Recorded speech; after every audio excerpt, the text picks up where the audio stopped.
চতুর্থী উপলক্ষে আজ আমি গণেশ মূর্তি নির্মাণের সহজ আর সুন্দর একটি ভিডিও আজ আমি আপনাদের সাথে শেয়ার করতে চলেছি।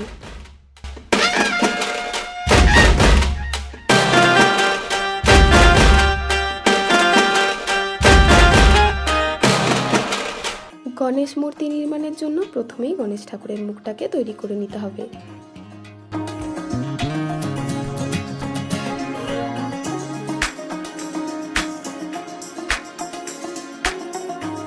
এরপর একে একে গণেশ ঠাকুরের সুর, চোখ এগুলো তৈরি করে নিতে হবে।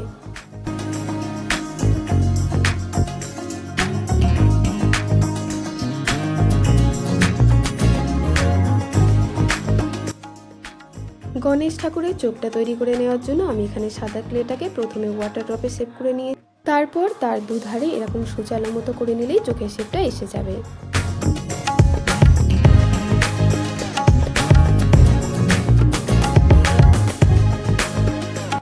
চোখের মনিটা করার জন্য আমি এখানে নীল ক্লেটা ইউজ করেছি, তবে এখানে আপনারা চাইলে খয়েরি বা কালো কালারের ক্লেটাকে ইউজ করতে পারেন। তবে আমি চোখটাকে আর একটু সুন্দর দেখানোর জন্য এখানে নীল কালারের ক্লেটাকে ব্যবহার করলাম।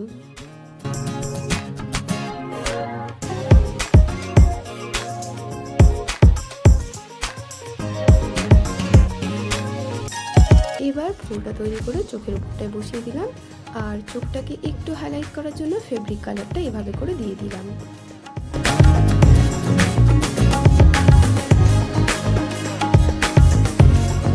তিলকটা একটু বেঁকে গিয়েছিল, তাই সেটাকে একটু মোটা করে দিলাম। আর এবারে পালা গণেশ ঠাকুরের চুলটা করার। কালো ক্লেটাকে এরকম লম্বা রিংয়ের মতো করে নিয়ে গণেশ ঠাকুরের মাথায় এভাবে করে লাগিয়ে দিতে হবে। আর চুলটা শেপটা একটু প্রমিনেন্ট দেখানোর জন্য ক্লের প্যাকেটে থাকা টুলসের সাহায্যে আমি ওই খাঁজগুলোকে করে নিলাম।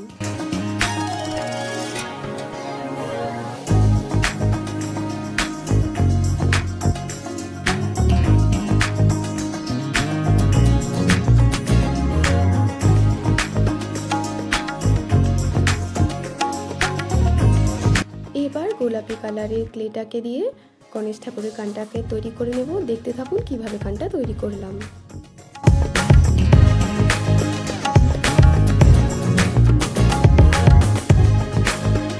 কানটা তৈরি হয়ে গেলে এবার সেটাকে মুখের সাথে লাগিয়ে নিতে হবে। তবে খেয়াল রাখতে হবে কান দুটো যেন চোখের পাশেই পুরো বসানো হয়।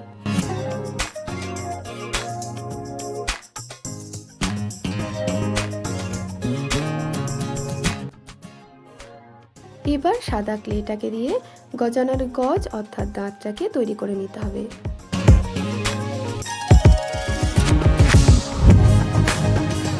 এবার গণেশজিকে বসানোর জন্য একটা জায়গা তৈরি করে নিতে হবে। তার জন্য আমি ফেলে দেওয়া মিষ্টি ঢাকনা ইউজ করছি, তবে আপনারা চাইলে এরকম কার্ডবোর্ড 3টে লেয়ারে কেটে আঠা দিয়ে জুড়ে সেটাকে ব্যবহার করতে পারেন।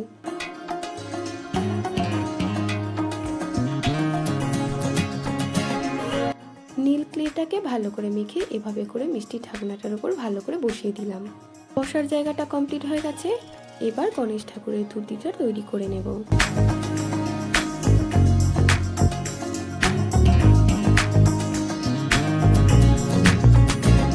ক্লের প্যাকেটে থাকা টুলসের সাহায্যেই এভাবে করে ধূর্তিতে একটা খাঁজ তৈরি করে নিতে হবে।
যদি ভিডিওটি ভালো লেগে থাকে তাহলে প্লিজ একটা লাইক, কমেন্ট আর সাবস্ক্রাইব করে দেবেন। আর নেক্সট কোন টপিকের উপর ভিডিও দেখতে চাইছেন সেটাও কমেন্ট করে জানাতে পারেন। তাহলে দেখা হচ্ছে নেক্সট কোনো ভিডিওতে।